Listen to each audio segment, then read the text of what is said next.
Hello dear student, कैसे हैं? मैं नीलकमल सर उपस्थित हुआ हूं अपने online platform Purvanchal career classes पे लेके ईवीएस की क्लास यानी कि इन्वायरमेंटल स्टडीज 1 to 5th का। और आज हम जो पढ़ेंगे बड़ा ही रोचक चैप्टर है और इससे अनेक बार प्रश्न आए हुए हैं सीटेट में। तो आप अंत तक बने रहिए हमारे official YouTube channel Purvanchal career classes के ऑनलाइन प्लेटफॉर्म पे और मजा लीजिए आज के वीडियो का। बड़ा ही रोचक वीडियो आज हम लेके आए हैं और इससे प्रश्न बने हुए हैं, अनेकों बार प्रश्न आए हैं इस टॉपिक से सीटेट में और बड़ा ही रोचक आज का चैप्टर है। तो आज हम जिस चैप्टर का अध्ययन करेंगे उसका शीर्षक है, क्या है? बीज बीज बीज। अब आप नाम से ही जान गए होंगे क्या है बीज बीज बीज। ये आज का चैप्टर है और बड़ा इंटरेस्टेड चैप्टर है, यहां से अनेकों बार प्रश्न बने हुए हैं। आज हम इसका अध्ययन करेंगे और बहुत बेहतरीन ढंग से इसका अध्ययन करेंगे। बहुत ही बढ़िया जो है टॉपिक है, यहां से अनेक बार प्रश्न बने हैं। पहले तो ये जान लीजिए कि बीज का क्या कार्य होता है। पौधों में बीज का क्या कार्य होता है? तो नए पौधों के उत्पत्ति के लिए अगर कोई जिम्मेदार है तो बीज है। अगर बीज नहीं होती है तो नया पौधा नहीं उत्पन्न हो सकता, खास करके उन पौधों में जिनमें बीज पाया जाता है। ठीक है, आज हम जो पढ़ेंगे ये बड़ा इंपॉर्टेंट चीज है और यहां से प्रश्न बने हुए हैं। सबसे पहले तो जान लीजिए बीज को मूल रूप यानी कि पौधा का रूप लेने के लिए किन किन चीजों की आवश्यकता होती है। तो इसमें जो आवश्यकता होती है, पहली आवश्यकता इसकी है, क्या है इसकी पहली आवश्यकता? पहली आवश्यकता इसकी है नमी। ठीक है, क्या है? नमी की आवश्यकता होती है, नमी। दूसरा क्या है? ताप की आवश्यकता होती है। ठीक है, और क्या आवश्यकता होता है? मिट्टी की। ठीक है, आप देख रहे हैं कि किसी बीज को पौधे का रूप लेने के लिए किन चीजों की आवश्यकता होती है? 3 चीजों की आवश्यकता होती है, नमी की, ठीक है, ताप की और मिट्टी की। यानी कि मिट्टी के अंदर अगर नमी रहेगी और उसके अनुकूल ताप रहेगा तभी बीज में अंकुरण आएगा और वो पौधा का रूप लेगा।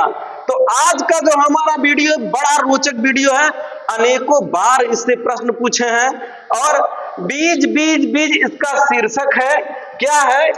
शीर्षक है ये। ठीक है, बीज बीज इसका शीर्षक है और बड़ा रोचक आज चैप्टर हम लेके आए हैं।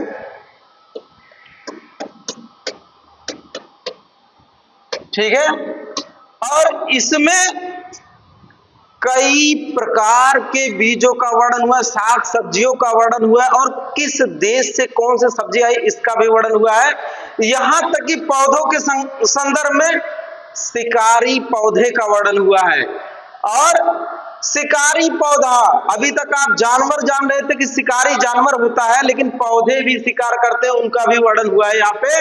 तो आइए हम चलते हैं, आपको दिखाते हैं कि किस तरह से जो है पौधों में अंकुरण होता है, किस तरह से। ठीक है, तो पौधों में कैसे अंकुरण होता है उस तरफ हम चलते हैं और दिखाते हैं आपको कि कैसे पौधों में अंकुरण होता है। ठीक है, तो आप अंत तक बने रहिए हमारे official YouTube channel Purvanchal career classes के और देखिए कि कैसे अंकुरण होता है। ये देखिए एक पौधा है और ये अंकुरण को दर्शाया गया है। ठीक है, यहाँ पे दर्शाया गया है अंकुरण को और इस अंकुरण में आप देखेंगे एक ये भाग है, ठीक है, एक भाग को दिखाया गया है। ये इसे क्या कहा जाता है? इसे प्रांकुर कहा जाता है। क्या कहा जाता है? प्रांकुर कहा जाता है। इसको आप नोट करिएगा। और ये वाला जो भाग है इसे मूलांकुर कहा जाता है। ठीक है, मूलांकुर। तो आपने देखा दो ऊपर जो भाग गया उसे प्रांकुर कहा जाता है और नीचे जो भाग गया उसे मूलांकुर कहा जाता है। प्रांकुर जो होता है उससे पौधे की तनों का निर्माण होता है, पत्तियों का निर्माण होता है, और जो मूलांकुर होता है इसे जड़ का निर्माण होता है, अर्थात इससे जड़ बनती है, यहाँ पे दर्शाया गया है। तो हमें उम्मीद है कि आप इस कॉन्सेप्ट को समझ गए होंगे कि किस तरह से पौधों में अंकुरण होता है। ताप, मिट्टी और नमी की वजह से कोई भी बीज अंकुरित होता है। ऊपरी जो भाग जाता है उसे प्रांकुर कहा जाता है और नीचे जो भाग आता है उसे मूलांकुर कहा जाता है। इससे प्रश्न बनते हैं, प्रांकुर क्या होता है, मूलांकुर क्या होता है। आइए आगे हम चलते हैं कि कौन कौन से पौधे हैं जिनका वर्णन एनसीईआरटी सार संग्रह के अंतर्गत हम अध्ययन कर रहे हैं। तो इसके बाद जो हम अध्ययन करेंगे वो हमारा है शिकारी पौधा। क्या है? ये देखिए, ये शिकारी पौधा है। ठीक है, ये दुनिया का शिकारी पौधों में से एक शिकारी पौधा है जो जानवरों की तरह शिकार करता है। ठीक है, लेकिन चल फिर करके नहीं, इसके यहाँ शिकार खुद चल करके आता है। तो आज आप देख रहे हैं, जिस हम पौधे का वर्णन करने जा रहे हैं वो है शिकारी पौधा। ठीक है, क्या है? शिकारी पौधा। इसका नाम क्या है? इससे प्रश्न पूछता है। सीटेट में अनेकों बार इससे प्रश्न बना हुआ है। तो आप इसके एक एक पॉइंट को याद करिएगा, बड़ा इंपॉर्टेंट एक पौधा है। इससे प्रश्न सीटेट में बने हुए हैं, एक बार नहीं अनेकों बार। इसका आप कमेंट बॉक्स में नाम भेजिएगा, कमेंट करके बताइएगा ये कौन सा पौधा है, इसका नाम क्या है। तो इस पौधे का नाम है नेपेंथीस। क्या है नाम इसका? नेपेंथीस। ठीक है, इसका नाम है नेपेंथीस। इसको आप नोट करिएगा, यहां से प्रश्न बने हुए अनेकों बार बने हुए हैं। क्या इसका नाम है? नेपेंथीस। ठीक है, नेपेंथीस इसका नाम है। इसी को कहा जाता है क्या? Feature plant. फीचर प्लांट भी इसे कहा जाता है। ठीक है, फीचर प्लांट। और हिंदी में इसका नाम क्या है? घटपर्णी। घटपर्णी, इसको भी आप नोट करिएगा। तो आज का जो शिकारी पौधा है, ठीक है, शिकारी पौधा यही है, शिकारी पौधा। कौन है ये? नेपेंथीस है। इसको आप पहले तो नोट करिएगा कि जो शिकार करने वाला पौधा है ये क्या है? इसका नाम नेपेंथीस है और इसे पिचर प्लांट भी कहा जाता है। हिंदी में इसे घटपर्णी कहा जाता है। क्या कहा जाता है? घटपर्णी कहा जाता है। इसलिए घटपर्णी कहा जाता है क्योंकि इसकी बनावट घड़े जैसी होती है। कैसी होती है? यहाँ पे आप देखेंगे कि ये घड़े जैसा बना हुआ है और इसके ऊपर एक ढक्कन लगा हुआ, पत्ती जो है ढक्कन के रूप में होती है। और कोई भी जब कीड़ा मकोड़ा यहाँ पे आता है तो ये एक सुगंध निकालता है और उससे अट्रैक्ट होके कीड़े मकोड़े इसके पास तक आते हैं और जैसे ही इस पे बैठते हैं ये ऊपर से ढक्कन को बंद कर लेता है। क्या कर लेता है? ढक्कन को बंद कर लेता है और कीड़ा मकोड़ा अंदर ही बंद पड़े रहते हैं और ऑक्सीजन के अभाव में उनकी मृत्यु हो जाती है। उनको ये जब खाता है तो इसको नाइट्रोजन की पूर्ति होती है। सबसे पहले तो ये जान लीजिए, ये उस स्थान में पाया जाता है जहां पे नाइट्रोजन की कमी होती है। कहां पे? जहां पे नाइट्रोजन की कमी होती है। जहां पर नाइट्रोजन की कमी होती है। ठीक है, ऐसे स्थानों पे ये पौधा पाया जाता है। नेफेंथीज इसका नाम है। पिचर प्लांट इसे कहा जाता है, हिंदी में इसे घटपरड़ी कहा जाता है। इतना आप जानते रहिए इस शिकारी पौधे के बारे में। अगला जो इससे मेन पॉइंट है, जो मेन पॉइंट इसका है, जहां से कूट मिलान का आता है प्रश्न, उसको हम एक एक पॉइंट करके लिखेंगे। आइए देखते हैं कि इस चीज को आप नोट कर लीजिएगा शिकारी पौधे के बारे में, इसके नाम को, इसके अंग्रेजी नाम को, इसके हिंदी नाम को, और जहां पे नाइट्रोजन की कमी होती है ऐसे स्थानों पे ये पौधा मिलता है। अगला जो इसके बारे में हम आप बताने जा रहे हैं, इसके हर एक बिंदु को आप नोट करिएगा। यहां से प्रश्न सीटेट में बने हुए हैं और सीटेट पूछता है, ठीक है। तो आप अंत तक बने रहिए हमारे official YouTube channel Purvanchal career classes के, और देखते रहिए हमारा ये चैनल। यहाँ पे हम आपको आज जो पढ़ाने जा रहे हैं वो बहुत अच्छा पढ़ाने जा रहे हैं। इसके बारे में जो पहला पॉइंट है उसको आप नोट करिए। कुछ ऐसे पेड़ पौधे होते हैं, ऐसे पेड़ होते हैं जो कीड़े मकोड़े,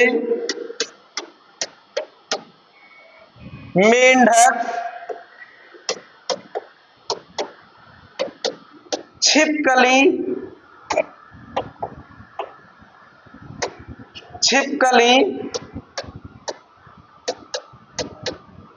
आदि का शिकार करते हैं, आदि का शिकार करते हैं। ये पहला पॉइंट है। यहां से प्रश्न एक एक पॉइंट को आप नोट करिएगा। यहां से प्रश्न पूछता है और फिर उसका कूट मिलान में प्रश्न पूछता है, ठीक है। तो पहला पॉइंट जो आपका है, ये ऐसा पेड़ पौधा होता है जो कीड़े मकोड़े छिपकली आदि का शिकार करता है। दूसरा इसके बारे में, यह पौधा उस स्थान पर पाया जाता है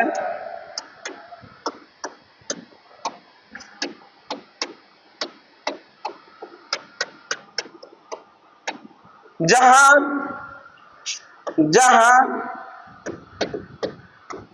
नाइट्रोजन की कमी होती है।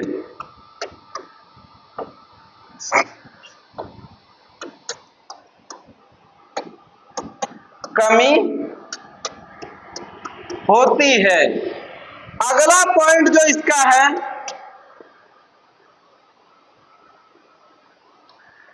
इसका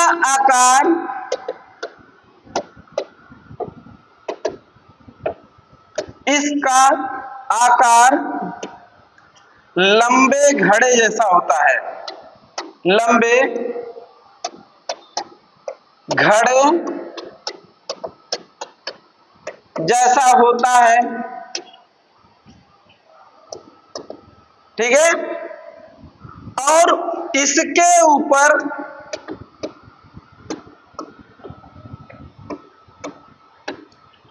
पत्ती का ढक्कन बना होता है, पत्ती का ढक्कन बना होता है।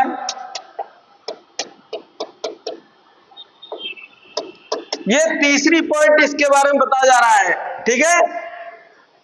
पहला पॉइंट यह है कि यह कीड़े मकोड़ों को खाता है, ठीक है। दूसरा पॉइंट, यह ऐसे स्थान पे पाया जाता है जहां नाइट्रोजन की कमी होती है।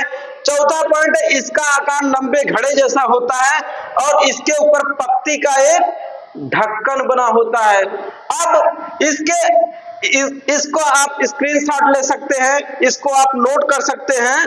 और अगला हम बताएंगे इसका अगला वाला पॉइंट, अगली पॉइंट है, यह एक प्रकार की खुशबू निकालता है,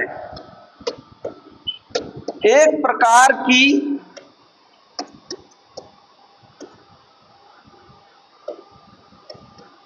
खुशबू निकालता है।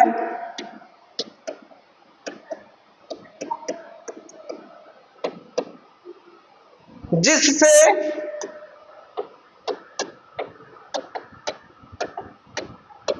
कीड़े मकोड़े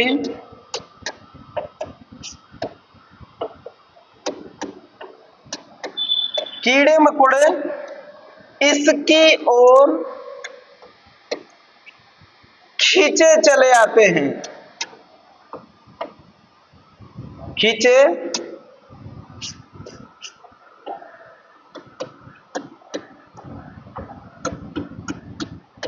चले आते हैं। ठीक है, तो इसकी जो चौथी पॉइंट है इसमें यह बताया गया है कि यह एक प्रकार की खुशबू निकालता है जिससे कि कीड़े मकोड़े इसकी ओर खींचे चले आते हैं और इसके अंदर फंस जाते हैं। ठीक है, इसके अंदर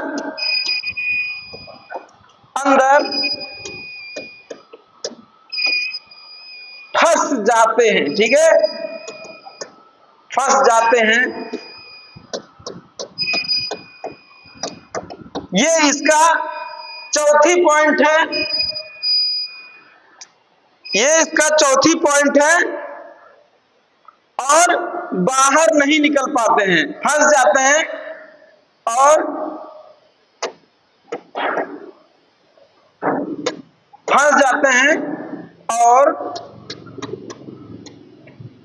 बाहर नहीं निकल पाते हैं।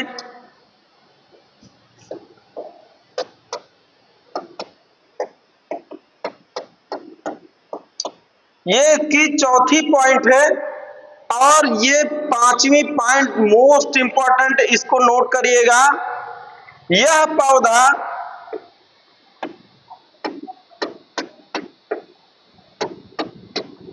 ऑस्ट्रेलिया,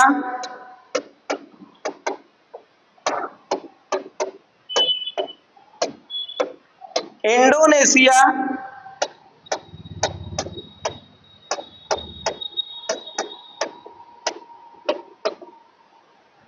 तथा भारत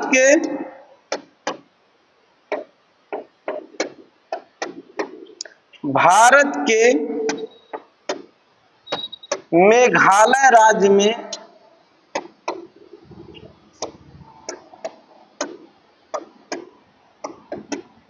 पाया जाता है।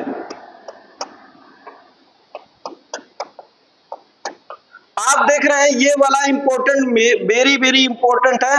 यहां से भारत के मेघालय राज्य का वर्णन हुआ है। मेघालय राज्य में ऑस्ट्रेलिया, इंडोनेशिया और मेघालय, इसमें से एक को अलग कर देगा, यहां कंफ्यूजन करता है। और दूसरा जो इसमें दिया हुआ है, एक खुशबू निकालता है, इस चीज में कंफ्यूजन करता है। खुशबू की जगह क्या दे देगा? रस। ठीक है, तो आप दिमाग में यही चलेगा कि एक प्रकार का रस निकालता है जिससे कीड़े मकोड़े इसके ओर खींचे चले आते हैं। लेकिन आप गलती मत करना, इस रस के बजाय यहाँ खुशबू को सही मानना। और ये कूट मिलान में सबसे ज्यादा प्रश्न इस पौधे से पूछा जाता है। किससे? ये आपका जो पिचर प्लांट है, जो नेफेंथिस है, यहाँ से पूछा जाता है।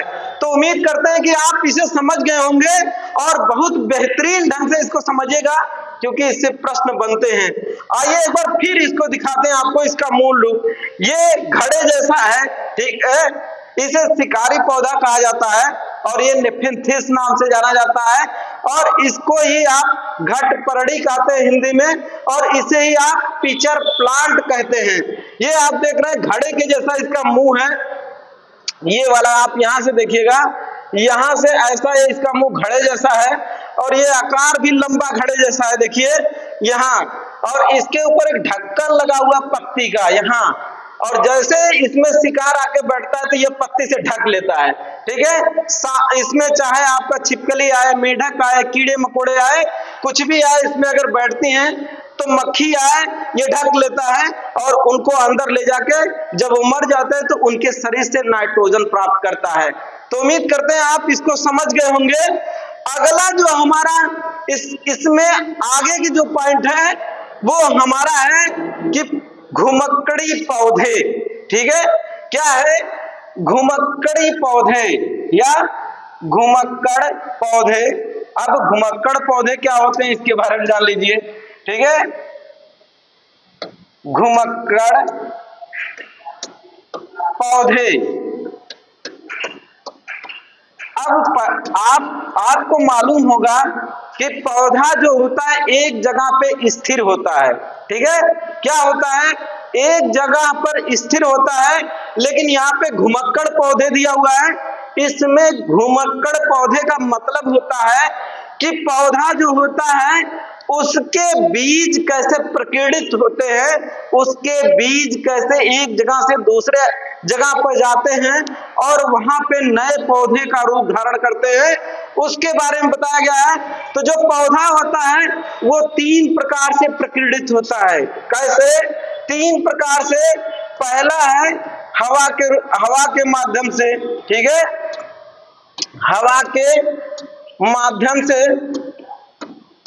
और दूसरा जो है आपका जल के माध्यम से, ठीक है। और तीसरा आपका जो है जानवरों के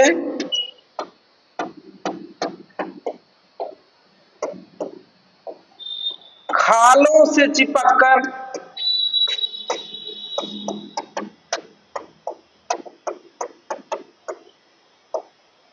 व मानव के कपड़ों से चिपककर।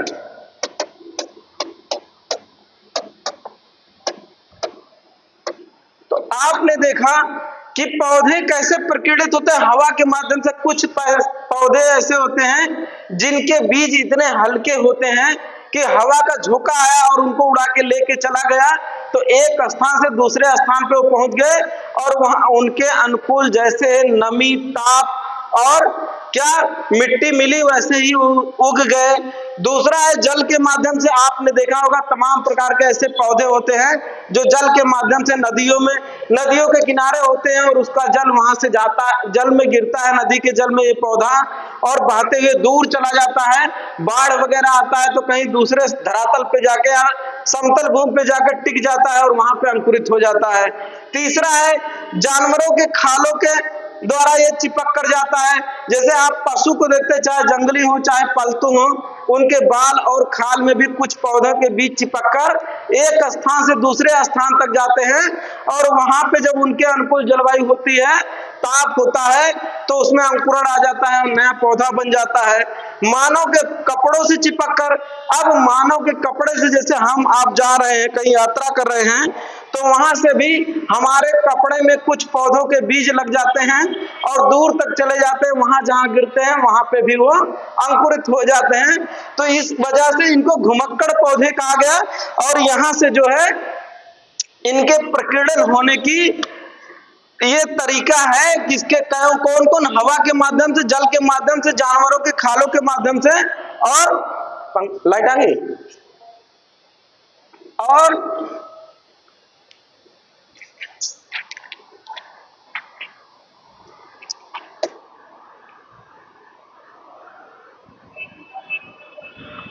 तो आपने देखा कि 3 माध्यमों से ये जो है पौधे प्रकीर्णित होते हैं। अगला जो एक है जहां से प्रश्न बने हुए इंपॉर्टेंट, आइए हम वेलक्रो के बारे में बताएंगे। मोस्ट इंपॉर्टेंट ये टॉपिक है, यहां से भी प्रश्न बने हुए हैं। वेलक्रो क्या होता है, वेलक्रो की खोज किसने किया? तो ये रहा स्क्रीन पे वेलक्रो। वेलक्रो की खोज किसने किया इसके बारे में जानते हैं कि कहां के मूल निवासी थे, इन्होंने वेलक्रो की खोज की, ठीक है। तो पहले तो जानिए कि वेलक्रो होता क्या है, ठीक है। ये दिखाया गया है, वेलक्रो इसका नाम है। क्या है इसका नाम? है वेलक्रो, इसका नाम है, ठीक है। वेलक्रो, वेलक्रो क्या नाम है? वेलक्रो, ये इसका नाम है। इसकी खोज किसने किया? तो इसकी खोज किया जॉर्ज मिस्ट्रल ने। किसने? जॉर्ज मिस्ट्रल ने,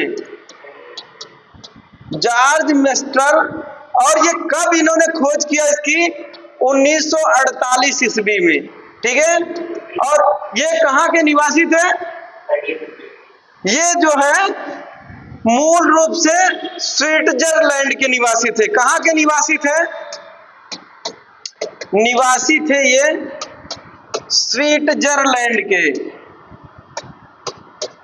ठीक है, इनके बारे में इतना तथ्य जरूर जानते रहिए कि वेलक्रो की खोज किसने किया? जॉर्ज मेस्टल ने किया। कब किया? 1948 में किया। कहां के मूल निवासी थे? तो स्विट्जरलैंड के ये मूल निवासी थे। और इसका उपयोग कहां पे आता है? कैसे इनके मन में विचार आया कि वेलक्रो की खोज किया जाए? तो एक बार इन्होंने अपने कुत्ते के साथ सैर के लिए निकला और जब वापस आए तो इन्होंने देखा कि इनके कुत्ते के बालों पे छोटे छोटे बीज लगे हुए थे और इनके कपड़ों पे छोटे छोटे बीज चिपके हुए थे। तो फिर इन्होंने उसका बारीकी से अध्ययन करना शुरू किया। तो माइक्रोस्कोप से देखा कि जो बीज इनके कपड़ों पे चिपके हुए थे, इनके कुत्ते के बाल पे चिपके हुए थे, जब माइक्रोस्कोप से देखा तो उसमें हुक की तरह कांटे थे उसके फर के ऊपर, उसके फल के ऊपर, और वही चिपक कर एक स्थान से दूसरे स्थान पे गए। तो इन्होंने अपने विचार लाया अपने मन में कि क्यों ना ऐसी वस्तु का निर्माण किया जाए जिससे कि हमारे जीवन में आसानी हो, हमारे जीवन में उसका सुविधा पूर्वक उपयोग हो। इसको देखते हुए इन्होंने वेलक्रो की खोज की, जिसका यहाँ पे चित्र दिखाया हुआ है। अब आगे जो हम बताने जा रहे हैं वो मोस्ट इंपॉर्टेंट चीज है। यहाँ से हर बार क्वेश्चन बना हुआ है सीटेट में। अगला जो हमारा है वो कुछ सब्जी और पेड़ पौधों से है कि इनकी मूल उत्पत्ति किस देश से हुई है। हमारे देश में तो है, हम लोग उसका उपभोग कर रहे हैं, लेकिन उसकी मूल उत्पत्ति किस देश से हुई है उसके बारे में हम चर्चा करते हैं। तो यहाँ पे जो दिखाया गया है, यहाँ पे ये जो हमको दिखाया गया है, इसका नाम है चाय। क्या है? चाय इसका नाम है। ठीक है, चाय। और भारत के संदर्भ में पूछता है कि भारत में चाय का उत्पादन करने वाला अग्रणी राज्य कौन सा है? यहाँ से है तो चाय है ये। और भारत में सर्वाधिक उत्पादन कौन राज्य करता है? तो ये करता है आपका सर्वाधिक उत्पादन कौन राज्य करता है? तो ये करता है आपका असम। कौन करता है? असम। ये भारत के संदर्भ की बात हो रही है। ठीक है, भारत के संदर्भ में ये प्रश्न कई बार पूछा हुआ है कि चाय का सर्वाधिक उत्पादन कौन सा राज्य करता है? तो असम राज्य करता है। अगला इसमें जो है, अगले पे देखते हैं कौन सा है। ये आपका जो फिगर दिखाया गया, ये जो आपका चित्र दिखाया है, इसका नाम है, क्या नाम है इसका? इसका नाम है सोयाबीन। क्या है ये? सोयाबीन। सोयाबीन इसका नाम है, इसको आप नोट करिएगा। और यहाँ पे इसके पौधे को दिखाया गया है, यहाँ पे इसके बीज को दिखाया गया है। और सोयाबीन जो है ये किस देश से आई है? तो चीन से आई है। इसको भी आप जानते रहिएगा कि सोयाबीन का मूल उत्पत्ति स्थान चाइना है। चाइना से चलकर ये भारत में आई है। और एक चीज आप जानते रहिएगा कि प्रोटीन का सर्वाधिक क्या मिलता है इसमें? प्रोटीन। सोयाबीन में सर्वाधिक प्रोटीन मिलती है। इस चीज को भी आप जानते रहिएगा कि प्रोटीन का सबसे शक्तिशाली स्रोत कौन सा है? तो सोयाबीन है। इसको भी आप जानते रहिएगा। अगला इस कड़ी में जो आती है, इसका नाम है गोभी। क्या नाम है इसका? गोभी इसका नाम है। ठीक है, इसके बारे में जान लीजिए। इनके मूल उत्पत्ति के बारे में हम बता रहे हैं कि किस देश की इनकी उत्पत्ति हुई है। तो ये है गोभी। क्या है? गोभी। अब गोभी की मूल उत्पत्ति कहां से हुई है? तो इसकी उत्पत्ति हुई है यूरोप से हुई है। कहां से हुई है? यूरोप से चलकर ये भारत आई हुई है। जिस गोभी का उपभोग हम लोग सब्जी में करते हैं, ये भारत की मूल प्रजाति नहीं है, बल्कि यूरोप की मूल प्रजाति है। ठीक है, इस चीज को आप जानते रहिए। इस कड़ी में अगला जो नंबर आता है, इसका नाम है मटर। क्या नाम है इसका? मटर इसका नाम है। और इसके बारे में पूछा जाता है कि मटर का मूल उत्पत्ति कहां से हुआ है। ठीक है, मटर इसका नाम है। और मटर कहां से आई है भारत में? तो मटर भी आपकी आई है यूरोप से। कहां से आई है? यूरोप से आई है, इसको भी आप जानते रहिएगा कि मटर यूरोप से चलकर भारत में आई है। औपनिवेशिक काल में वहां के लोग जब यहाँ पे आए तो मटर को लेके आए भारत में। अगला जो इसमें है ये है भिंडी। क्या है? ये है भिंडी, इसका नाम है। अब भिंडी के संदर्भ में कहा जाता है कि भिंडी का मूल, इसका नाम है भिंडी, और भिंडी का मूल स्थान कहाँ है या भिंडी कहाँ से चलकर भारत में आई है? तो भिंडी जो है ये अफ्रीका से चलकर, कहां से? अफ्रीका से चलकर ये भारत में आई है। तो है ना कमाल की भिंडी, जिसका हम लोग क्या करते हैं? भुजिया बना के सब्जी का उपयोग करते हैं। ये भिंडी आपकी कहां से चल के भारत में आई है? अफ्रीका से चल के आई है। आइए अगला जो इसमें नंबर आता है ये आपका है कॉफी। क्या नाम है इसका? इसका नाम है कॉफी। अब कॉफी कहां से चल के आई है इसके बारे में भी जान लीजिए। कॉफी इसका नाम है और ये चल के आई है, ये भी चल के कहां से आई है? अफ्रीका से चल के आई है। कहां से? अफ्रीका से चल के। आपने देखा कि यूरोप से चल के आने वाले में कौन था? गोभी और मटर थी, और अफ्रीका से चलकर भारत आने वाले में आपकी कौन है? कॉफी है और भिंडी है। अगला इस कड़ी में कौन सा है देखते हैं। अगला नंबर आता है इसमें, अगला नंबर इसमें है मिर्ची का। ये इंपॉर्टेंट है, यहां से प्रश्न बने हुए हैं, ठीक है, इसको आप जरूर नोट करिएगा। सीटेट में इससे प्रश्न बने हुए हैं, अनेकों बार बने हुए हैं। इसका नाम है मिर्ची। क्या नाम है? मिर्ची नाम है इसका। मिर्ची आप सब हम खाते हैं, और मिर्ची के स्वाद के बारे में कमेंट करके जरूर बताइएगा। ये जो मिर्ची होती है इसी के तर्ज पे एक मुहावरा भी बना हुआ है, मिर्ची लगना। आप कमेंट बॉक्स में बताइएगा कि इस मुहावरे का क्या अर्थ होता है, मिर्ची लगने का। तो ये जो मिर्ची है इसके बारे में बताया गया है। मिर्ची जो है ये पुर्तगाल के व्यापारी लेके आए थे। कौन लेके आए थे? पुर्तगाल के व्यापारी, ठीक है। ये पुर्तगाल के व्यापारी कहां से लेके आए थे? पुर्तगाल के व्यापारी भारत में दक्षिण अमेरिका से लेके आए थे। कहां से? दक्षिण अमेरिका से। दक्षिण अमेरिका से ये आई है हमारे भारत में। इसको भी आप नोट करिएगा, और इसका स्वाद उतना ही तीखा है, बड़ा तीखा स्वाद इसका होता है। मिर्ची के बारे में बताया गया है कि औपनिवेश काल में जब पुर्तगीज हमारे भारत में आए तो ये दक्षिण अमेरिका से इसको भारत में लेके आए थे, ठीक है। पुर्तगाल व्यापारी भारत में दक्षिण अमेरिका से लेके आए थे। कहां से लेके आए थे? दक्षिण अमेरिका से लेके आए हैं। इसको भी आप नोट करिएगा। अगला जो इसमें है, अगला जो सब्जी का इसमें नंबर आता है वो भारत की सब्जियों का नंबर आता है। क्या नंबर आता है? भारत की सब्जियों का नंबर आता है। तो उसके संदर्भ में बताया गया है कि भारत में कौन कौन सी सब्जी पाई जाती है, ठीक है। भारत में कौन कौन सी सब्जी पाई जाती है उसके बारे में बताया गया है। तो ये भारत में पाई जाने वाली जो सब्जी है उसके नाम पूछता है, तो हम उसका नाम लिख दे रहे हैं, ठीक है, कि भारत में कौन कौन सी सब्जी पाई जाती है। तो भारत में पाई जाने वाली जो सब्जी है वो है, नाम उसके हम बता रहे हैं, भारत की मूल सब्जी, ठीक है, भारत की मूल सब्जी।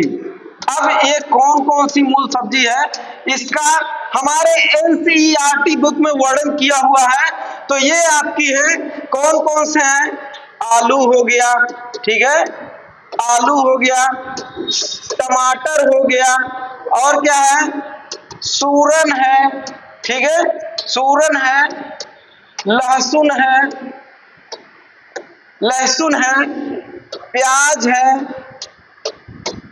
मूंगफली है, ठीक है। ये जो सब्जियां ये भारत की मूल सब्जियां है, इसको भी आप नोट करिएगा। यहां से भी प्रश्न बने हुए हैं कि भारत में जो उत्पादित होती हैं सब्जियां, जो भारत की मूल रूप से उनके नाम पूछता है, और पीछे जो हमने पढ़ाया उसकी उन सब्जियों का भी नाम पूछता है कि किस देश से चलकर भारत में आई है, ठीक है। तो उम्मीद करते हैं आपको ये वीडियो जरूर पसंद आया होगा। मिलते हैं अगले वीडियो में, तब तक के लिए नमस्कार, जय हिंद।